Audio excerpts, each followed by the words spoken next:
গতকালকে রাত্রে আমরা 3টা নাগাদ একটা পেশেন্ট, নাম হইল বিমল সরকার, বাড়ি নারায়ণপুর এয়ারপোর্ট রোড, বাবার নাম লেট বিনোদ সরকার। 3টার সময় পেশেন্ট নাকি অ্যালকোহলের সাথে পয়জন খেয়েছে, প্যারাকুয়েট পয়জন।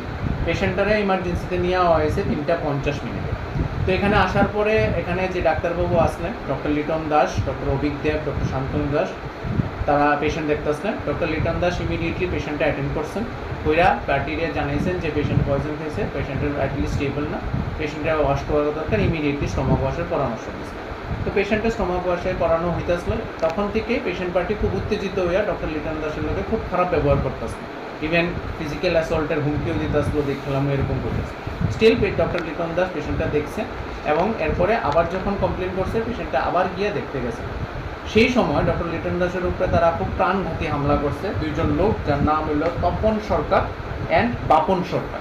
তারা পেশেন্ট ছেলে পরিচয় দিয়েছেন এবং তারা খুব ব্রুটালি পেশেন্ট ডক্টর লিটন দাসকে অ্যাসল্ট করছেন, পেছন দিয়ে ধাক্কা দিয়ে ফেলাই দিয়েছেন, মারপিট করছেন। পেশেন্ট লিটন দাসের পেটে এবং বুকে খুব আঘাত লাগছে, গালে চর থাপড় দিছে, আর বাজে ভাষা স্ল্যাং ল্যাঙ্গুয়েজ ইউজ কন্টিনিউয়াসলি তারা করে গেছে। এর প্রতিবাদে ডক্টর অভিকদেব যখন গেছেন, ডক্টর অভিকদেবকেও ভার্বালি অ্যাবিউজ করা হয়েছে, খুব বাজেভাবে অ্যাবিউজ করা হয়েছে। সাথে সাথে ডক্টর অভিকদেব পুলিশকে ডাকাইছেন, পুলিশ আইছে, পুলিশ আসার পরে তারা জিনিসটাকে জাস্ট মিটিগেট করার চেষ্টা করছে। অ্যাজ ইউজুয়াল তারা কোনো এফআইআর বা কোনো কিছু তারা তখন লঞ্চ করছেন না, তারপরে মিটিগেট করার চেষ্টা করা হয়েছে জিনিসটা। যাই হোক, এত কিছুর পরেও পেশেন্টারে আমরা ইমার্জেন্সিতে অ্যাডমিট করাইছি।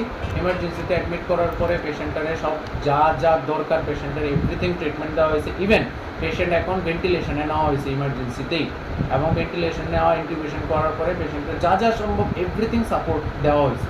কিন্তু এরপরও আমার যে ডাক্তারবাবু দুইজন তারা এভাবে অ্যাসল্ট করা হয়েছে তখন, ইভেন প্রত্যেকটা জিনিস টাইমলি দেওয়ার পর। আপনারা দেখা কয়ে দিয়ে আমি কালকে দুপুর থেকে আমরা রাত্রে অবধি 110 জন পেশেন্ট রিসিভ করছি অল ওভার ত্রিপুরা থেকে। তারপরে এই রাশের মধ্যে থেকেও পেশেন্টের কিন্তু প্রপার টাইমে ডিউ কেয়ার দেওয়া হয়েছে। ইভেন যখন গাইনোকোলজি ওয়ার্ডে কালকে একটা ইমার্জেন্সি হয়েছে, সেইখানে আমরা এখান থেকে লোক ডাকা হয়েছে, আর এই ডক্টর লিটন গিয়া একটা মার প্রাণ বাঁচাই হয়েছে কালকে গাইনোকোলজি ওয়ার্ডে। তারপরও পেশেন্টের এইভাবে পেশেন্টের পার্টি তারে অ্যাসল্ট করছে সব কিছু জানার পর। তো এই জিনিসটা আমি সবাই সম্মুখে আনতে চাই, কারণ ইমার্জেন্সি ডিপার্টমেন্ট এজেন্সি আমরা গত 3 বছর ধরে আপনারা সবাই জানেন আমরা টোটালি ফুল সার্ভিস দিতেছি, ইনক্লুডিং এভরিথিং।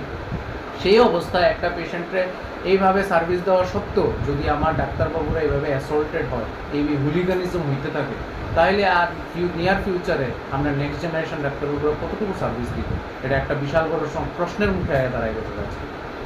তো এই বিষয়ে নিয়ে আপনারা যে হাই অথরিটি সুপারিনটেন্ডেন্ট বা পুলিশের কোনো এফআইআর করা হয়েছে? হ্যাঁ, আমরা হায়ার অথরিটিরে জানাইছি।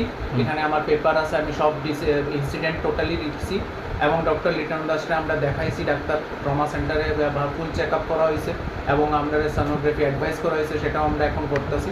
এবং আমরা অথরিটিরে ফুললি অ্যাওয়ার জানাইছি, সব including director of health service, medical superintendent, এবং তারা আমার অ্যাসুরেন্স দিয়েছে যে এই ইনসিডেন্টের প্রক্ষানুপ্রক্ষার মধ্যে তারা দেখবো এবং তারা আমাদের স্টেপ ওয়াইজ তারা অ্যাপ্রোচ নিব বাই টুমোরো। তারা আমার অ্যাসুরেন্স দেওয়া হয়েছে। গতকালকের ঘটনা নতুন নেই, এর আগেও এই ধরনের বহু ঘটনা হয়েছে।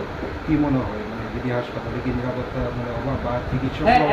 অ্যাকচুয়ালি আমরা চিকিৎসক হিসাবে নিরাপত্তার অভাব বোধ করি, কারণ আমরা যখন ডে ইন ডে আউট এরকমভাবে পেশেন্টগুলো দেখি, এবং আপনারা জানেন কী পরিমাণ রাশ আছে এজেন্সিতে, সেই জিবি হসপিটালে যদি আমাদের প্রপার নিরাপত্তা না দেওয়া হয় তাহলে ডাক্তারবাবুরা কীভাবে কাজ করবে? আমরা কিন্তু অনেক দিন ধরে এটা নিয়ে সরব যে আমরা কিন্তু সিকিউরিটি ইজ নট প্রপার, আমাদের সিকিউরিটি কিন্তু প্রপার না। কিন্তু এই যে কালকে ইনসিডেন্টটা হইলো, তার শারীরিক এবং মানসিক আঘাত, এই ক্ষতিপূরণটা কে দিবে?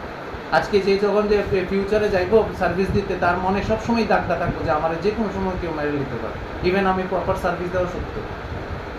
তো এখানে তো বেসরকারি সিকিউরিটিও আছে, সে বেসরকারি সিকিউরিটির ভূমিকা কী ছিল? বেসরকারি সিকিউরিটি আমি যা নিউজ পাইলাম তারা ছিল ইনসিডেন্টের সময়, বাট তারা কোনো ইমিডিয়েট অ্যাকশন কিচ্ছু দিয়েছে না তখন জিনিসটারে।